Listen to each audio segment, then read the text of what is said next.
distinguished guests, members of the media, good morning and welcome to the CAPA Qatar Aviation Air Political and Regulatory Summit. We are very proud that CAPA has chosen Doha again for this important summit. And I'm happy to welcome our international media guests who have traveled here today, as well as our Doha media based, and it's a pleasure to see you all again. And now, ladies and gentlemen, to make it short, it's my absolute pleasure to introduce such an esteemed panel of high caliber aviation experts to the stage. Please welcome with me to, my boss, His Excellency Mr. Akbar Al-Bakr, Group Chief Executive of Qatar Airways, Mr. Willie Walsh. Thank you so much for being with us. He is, of course, the CEO of IAG, and Mr. Henrik Hololai, the Director General, Mobility and Transport, European Commission. And of course, you all know, as aviation journalist, Mr. Alexander Dujuniek, Director General and CEO of IATA. And finally, CAPA, the Chairman, Mr. Peter Harbison. And thank you for choosing Doha again to host this amazing event. Without further ado, I'd like to invite His Excellency Mr. Al-Bakr to give us an update, an overview of the airline, where it stands today, and our future plans. Good morning. Let me go direct to the subject. We are very delighted that CAPA is hosting their second conference summit in Doha, and we hope that there will be many more.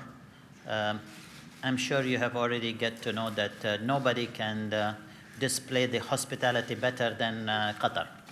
So we hope to welcome you again other times. I would like to thank Peter always to be very supportive of coming here and bringing all this important aviation minds into one room. It was another very good year of achievements for my country in the face of the blockade. 2019, we were recognized as the Airline of the Year. We introduced 8 new routes last year, including Rabat, Lisbon, Malta, Langkawi, 28 new routes since the blockade, and we have increased frequencies to popular destinations like Cape Town, Manchester, Amman, and Kuwait.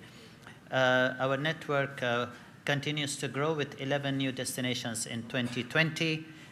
Nur Sultan and Almaty in Kazakhstan, Osaka in Japan, Cebu in the Philippines, Accra in Ghana, Dubrovnik and Santorini in the Aegean, Turkey.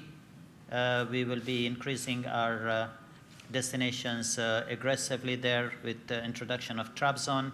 We are going to our third destination in France by announcing Lyon, and Luanda in Angola, and Siem Reap in Cambodia, the very sought-after tourist destination. And we have continued to invest in our fleet with significant new orders for Boeing, Gulfstream and Gulfstream jets, together with GE engines. Major investment in the new airport in Kigali, Rwanda, which I said during the conference. We want to bring people together through sport. FIFA Women's World Cup France 2019, FIFA Club World in my country last December, Qatar Goodwood Festival, which is a horse racing and equestrian occasion in UK, the PSA World Squash Championship, and also IAF World Athletics Championship in my country.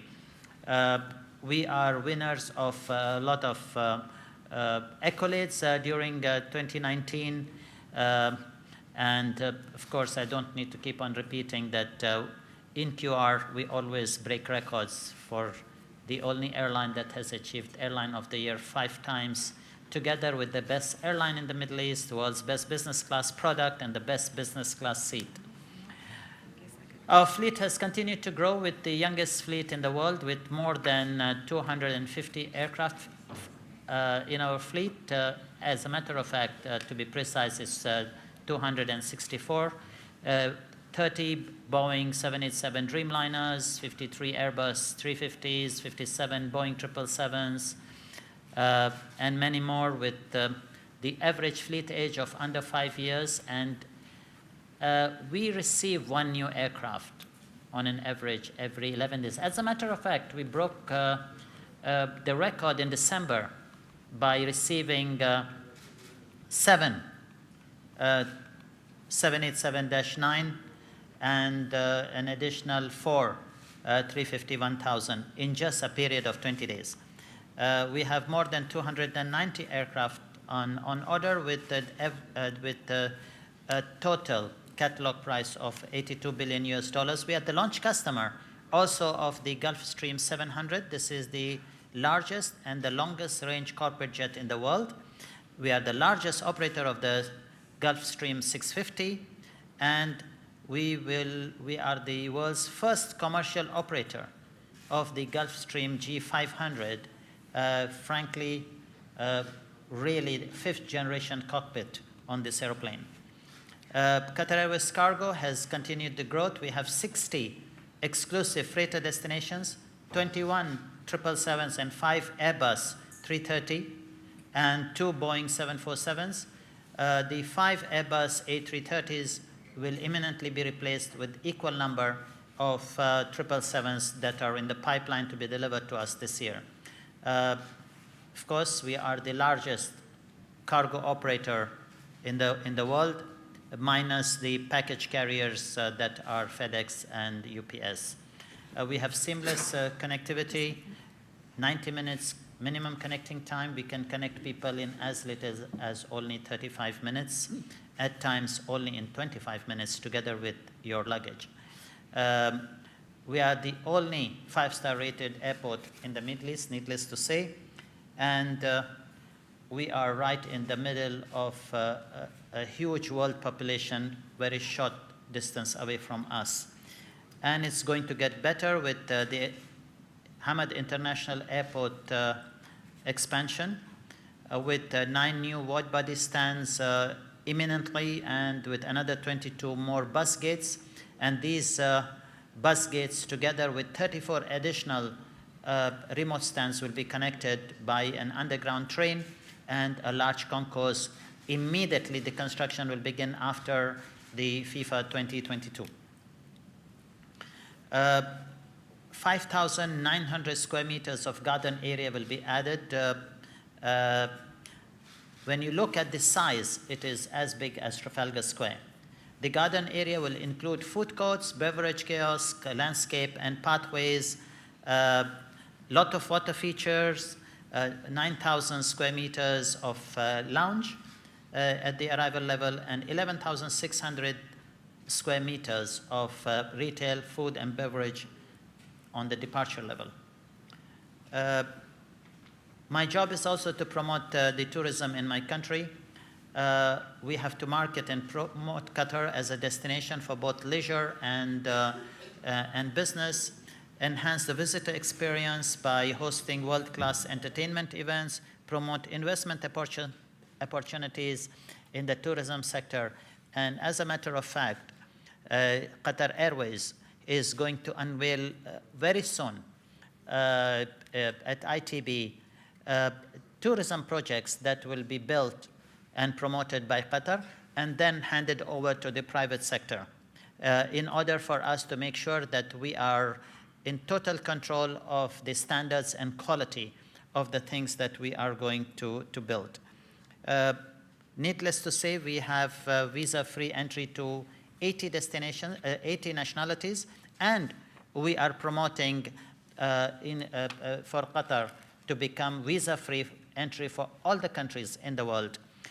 We have fantastic attractions, and Qatar's tourism sector is unfortunately, up to today, the world's best kept secret. And it is my duty now as the head of the tourism to promote and put Qatar very strongly on the tourism map. We are also very aggressive in promoting sport, which I have already talked to you about.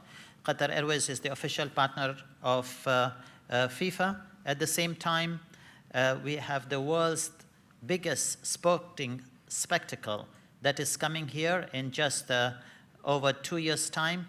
And we look forward to major centers around the world send large numbers of people to attend the FIFA 2022. Thank you very much, and now I will leave I believe Henrik would like to say a few words. Would you like to say something before we start the question and answer? Thank you. Thank you very much. And good morning to everyone. First and foremost, of course, to congratulate Mr. Akbar Al-Bakr and Qatar Airways for those good developments and also for the global recognition that this airline has had. And of course, it's very impressive to hear what's going on, also knowing the background that this country and this airline has had to endure over the last years.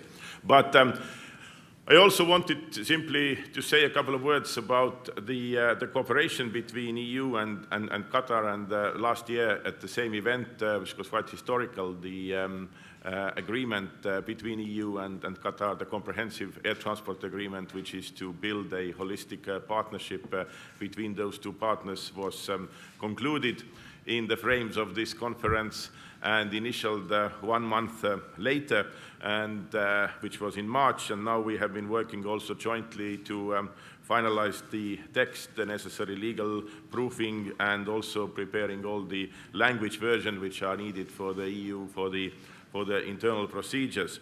And we will soon propose also the signature of the agreement to the member states, and we hope that we can proceed very swiftly in the next months to come. Just want to remind you that Qatar was the first partner we opened negotiations following the adoption of the new aviation strategy for Europe in 2015, and now we are the first ones approaching also the finish line, on track to set the new benchmark also for aviation and for our cooperation with third country partners. For the first time, there will be a single set of rules for all services between Qatar and the EU, which is excellent news for Europe's connectivity, for level playing field, for consumers, and of course for businesses alike. Openness paired with common rules and standards, this is also the DNA of the EU's internal aviation market. It's also the guiding principle for the EU's external aviation negotiations. With the EU-Qatar Air Transport Agreement, we will add a new chapter to the success story of EU aviation policy. This agreement also heralds a new generation of EU air transport agreements going beyond the mere traffic rights. It covers a large range of issues that are important for internal air transport for the 21st century: competition, transparency, cooperation, environment, social issues, just to name a few. It already serves as a yardstick for other EU negotiations with third countries, and one of them also ongoing in this region, namely with Oman. And also, we have already seen over the last 12 months intensification of cooperation in the aviation-related topics, be it the modernization of the air traffic management, or be it further and deeper cooperation in safety issues. Success has always many partners, but of course I'd like to also highlight the crucial role and the excellent cooperation with His Excellency Mr. Akbar Al-Bakr, without whose personal commitment we probably would not be here today. It took also courage, trust and vision to sit down and negotiate a forward-looking and modern agreement with the EU. Other potential partners in the region, with the exception of Oman, clearly lacked this decisiveness and eye for the bigger picture.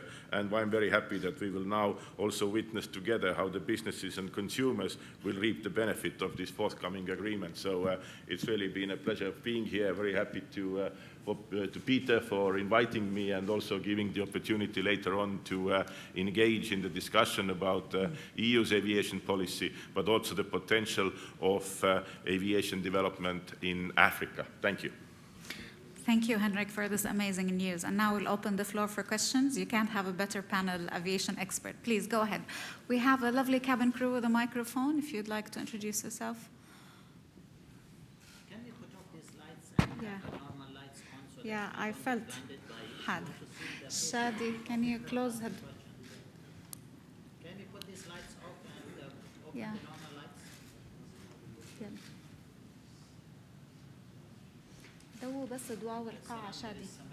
Okay, please go ahead. Yes, while we're Good morning, fixing the Alan mic. Braun from Air Transport World.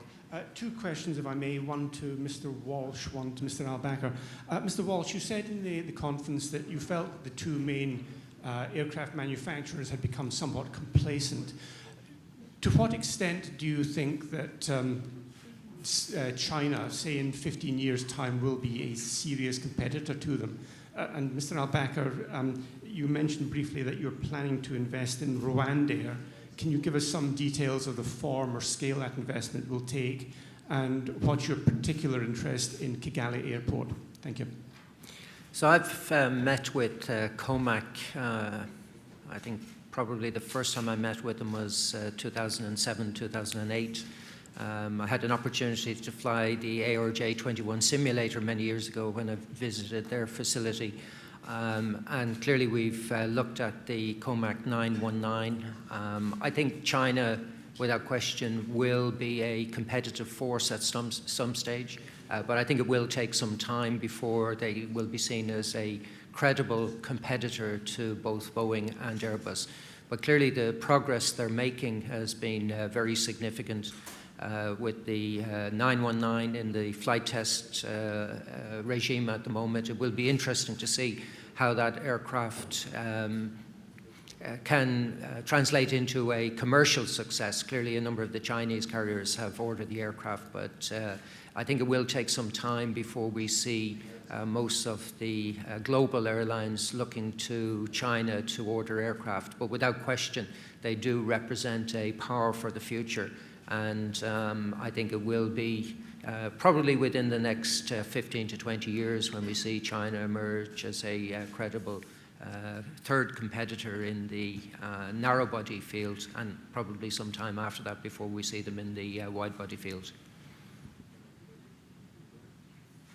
Would you like Chief to comment? He asked you the same question. You want to know what is our investment in Rwanda Air? It is a 49% stake that we are negotiating for in Rwanda Air, and the airport is being built by our sovereign fund to take the capacity of a 10 million passenger single runway airport.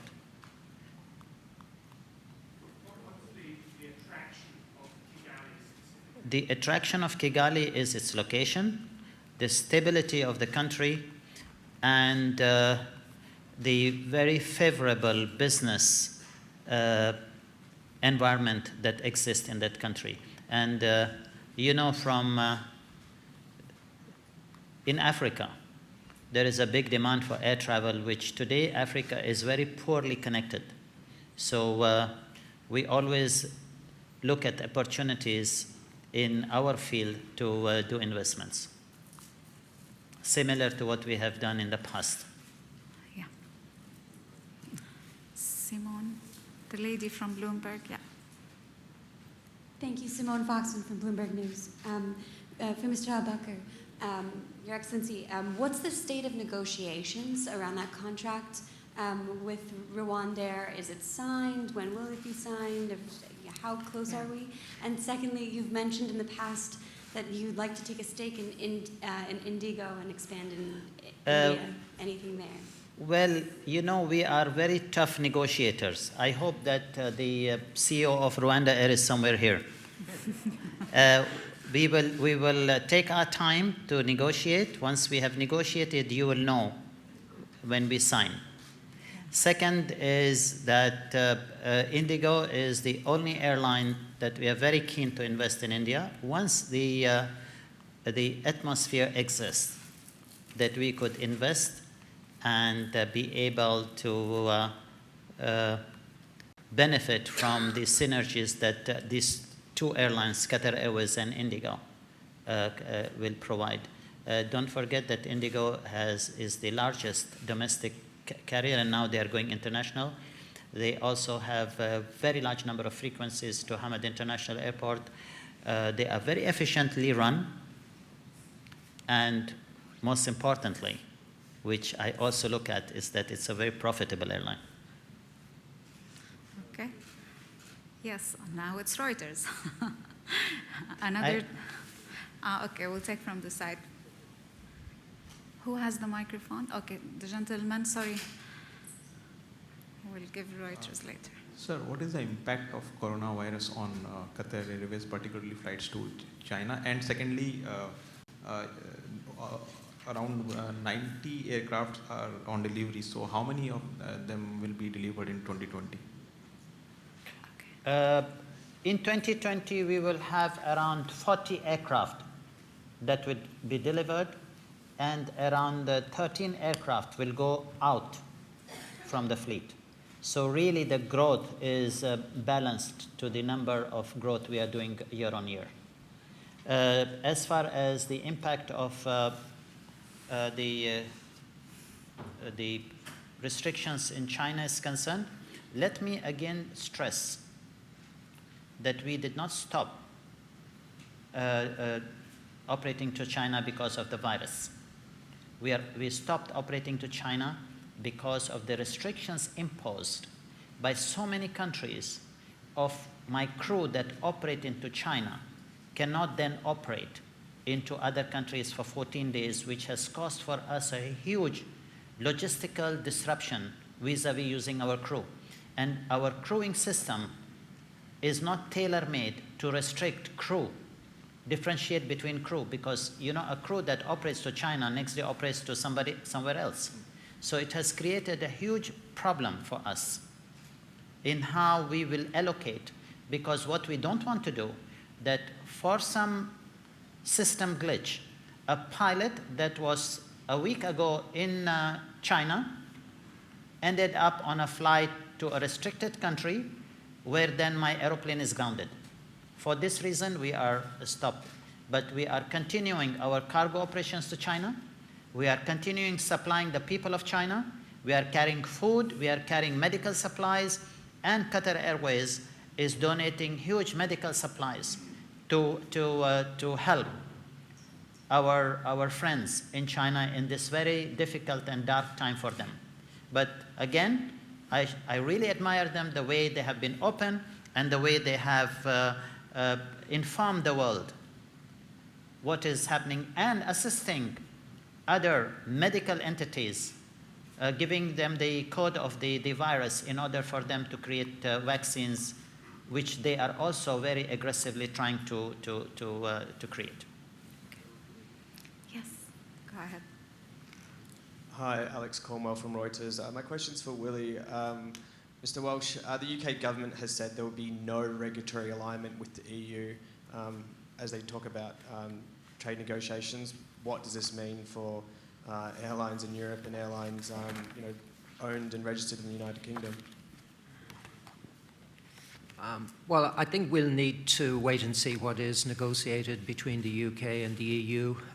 You heard Henrik set out very clearly the content of the Comprehensive Air Transport Agreement that the EU is looking to finalise, having agreed with Qatar. So I think we know what the objectives of the EU will be. I remain confident that we will see a Comprehensive Air Transport Agreement agreed between the UK and the EU, but let's wait and see what the full extent of that will be.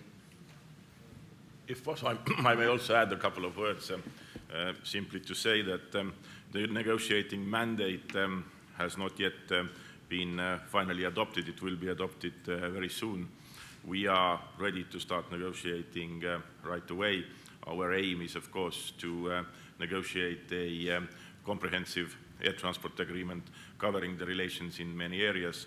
And of course, we are entering these negotiations in good faith, but also, of course, keeping in mind the negotiating mandate, which is going to be adopted very soon. And I think that I'm quite convinced that both parties will be very keen to forge a strong aviation partnership, because for both the markets are extremely important, and of course we also expect that we will continue to benefit to the extent possible from these markets. At the same time, it's also clear that after UK decided to exit from European Union, has exited from European Union, it will not enjoy the same rights anymore in the EU internal market. Okay, Pratab, here, the front row. Pratab, Gulf Times. From the Gulf Times, Pratap John. Excellency, Mr. Akbar al-Baka, in the panel discussion, you said that both aircraft manufacturers, Boeing and Airbus, they can play around the certification process. Do you propose that if there is a software enhancement, there should be mandatory certification rather than partial certification? That is number one. Number two, in relation to the agreement with EU, when would passengers start benefiting from that? This year or maybe next year? Thank you. First of all, I want to correct you. I didn't say play around. When I say play around, means they are cheating. I'm not saying that they're cheating. There was a requirement that by the regulators, that if there is a change in the design or the specification or production of an aeroplane of less than 20%, they don't need to go through the process of certification. So please make that very clear. I'm not accusing them of cheating. Second, what I'm saying is that when there is something that is introduced in an aircraft that change its performance characteristics, regardless if it is 1%, 0.5%, software change, equipment change, that the regulator should get involved to make sure that they are satisfied that the safety enhancements of the aeroplane or the safety characteristics of the aeroplane is not affected, and that the pilots are properly aware and trained to use those kind of enhancements, which in my opinion, of course, I'm not the one who is saying this, is in the press, that it was not done in the case of MAX, but it also doesn't say that Airbus is also free of problems. Every aircraft manufacturer has issues whenever there is enhancements or modifications on changes on an aeroplane, either with software, with engine, with the aerodynamic conditions of the aeroplane. So I think that there should be a regulatory oversight on every single change that happens in an aeroplane. Okay. The benefit of when it will happen to the passengers, you have to ask the gentleman to my left and the gentleman to the extreme left of you, who is the chief negotiator, who gave me a hard time for 4 years. Yeah.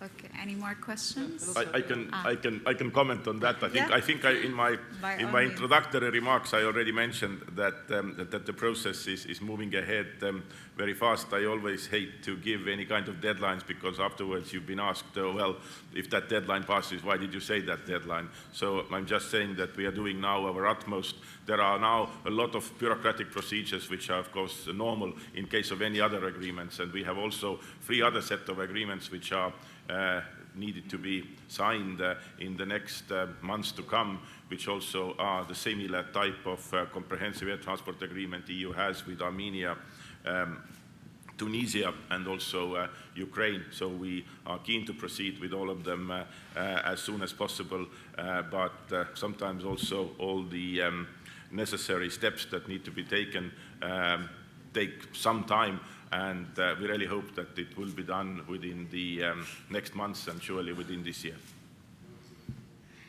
Okay, to the lady, please go ahead. So, my name is Satyendra Pathak. I'm from Qatar Tribune newspaper. My question is to Mr. Akbar al-Baka. Sir, Qatar Airways had plans to start domestic airlines in India. So what is the current status on it? I already answered this question about Indigo. We are keen, but we are waiting for the right opportunity and the right conditions in which we would be able to approach them. You know that there are, I'm sure that as a journalist you must be knowing that there are a lot of news about Indigo and the conflict between the 2 shareholders. So, you know, in the middle of something that is not clear, an investor will never, you know, jump into an investment. So we will wait, and when there is an opportunity, and I have repeated in every single press conference that we are very interested to invest in India. Okay, please go ahead. Victoria Gatenby, Al Jazeera English. This is a question for Mr. de Juniac. What impact is the coronavirus having on the aviation industry generally, and what do you think about the fact that international airlines have suspended flights to mainland China? First of all, we see, as in the previous outbreaks, a drop in traffic from and to and from China. And it has influence in the air traffic in Asia. We don't have precise figures yet, but we see a significant drop. Usually, the curve is going down for 3-4 weeks, and then it moves up for the next 8 to 14 or 15 weeks after the bottom point. First of all, regarding the decisions made by the airlines, they are making the decisions according to their own strategic, financial, safety, and health priority. Akbar mentioned the reason why he has reduced. It can be different reasons for other companies. It's their decision. Yeah, and maybe Alexander won't promote it, but allow me. IATA have produced a very good paper, which I would recommend you look at. It's titled, What Can We Learn from Past Pandemic Episodes, which shows charts, which I think will give you a good picture as to what has happened in the past and is likely to happen with this. So it's available on the IATA website, iata.org. All right, Alex, Thank you, Willie, for that. We have two Alexes in the back, Alex Masharis, and we have Alex again. I'm sure you want to know more about the Rwanda deal, how much, and give to Alex last row, please. Thank you. Okay, so first a question for Mr. Walsh regarding the 737 MAX letter of intention that was signed by IAG. Do you personally believe, do you share the opinion of other senior figures in the industry that in order for Boeing to restore confidence in the MAX, they might have to drop the MAX brand name and just refer to it as a 737, 8 or 9? And secondly, with you retiring this year after such a legacy, what do you hope the industry will remember you for?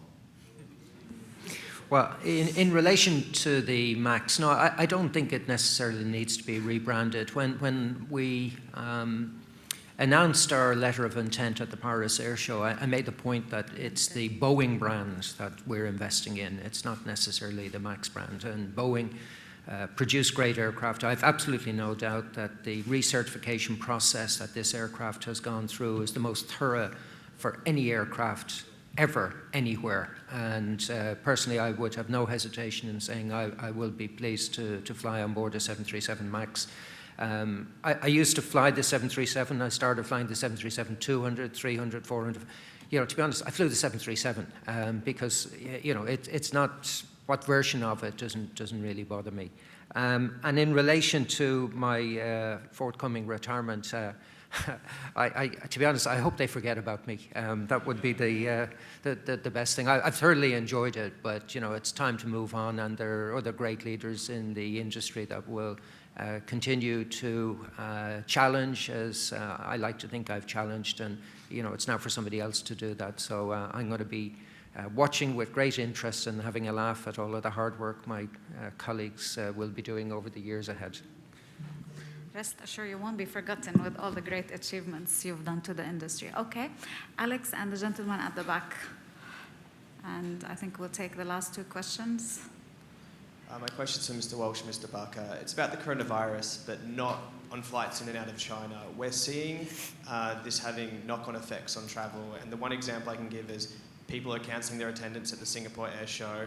Off the top of my head, one US official is no longer going to Brussels this week or next week because of the virus. How do you see this playing out in the airline industry, affecting demand for travel? Just myself flying here, many people wearing masks, concerned. What impact on the psychology of passengers see this happening, and will it dent travel overall? Thank you.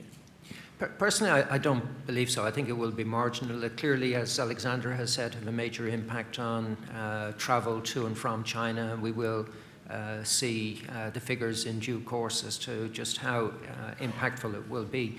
But, you know, I travel around the world. There's lots of places in the world where people wear masks regularly. It's nothing new. You know, if anybody here has been to Tokyo, you walk around Tokyo Station, you'll see vast, you know, thousands, tens of thousands, hundreds of thousands of people wearing masks. It's just something that, you know, in many parts of the world people do. So I think the aviation industry is very robust.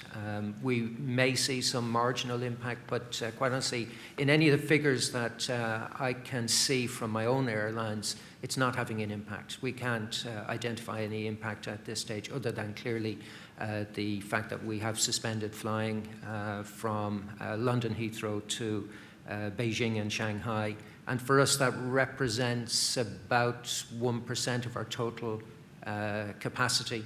So our total ASKs, China would represent around 1%. So it's not a significant impact for us directly, but clearly, as Akbar has said, it's a big impact on the Chinese carriers, and clearly it's a period where they're going to be significantly challenged, and our thoughts are with them and everybody impacted by this virus.